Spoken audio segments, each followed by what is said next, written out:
leaks coming around the top gasket there.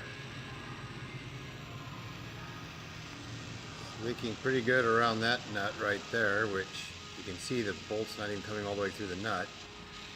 In fact, 9 out of 12 aren't installed properly. We'll check the torque on those next.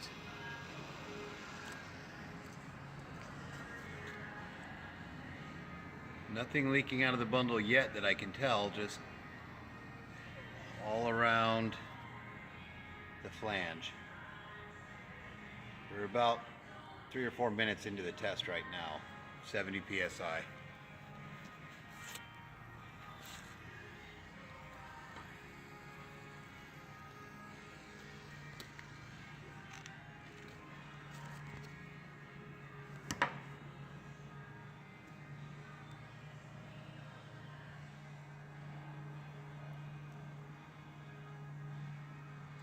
So far it looks like all the leaks are around the flange gaskets.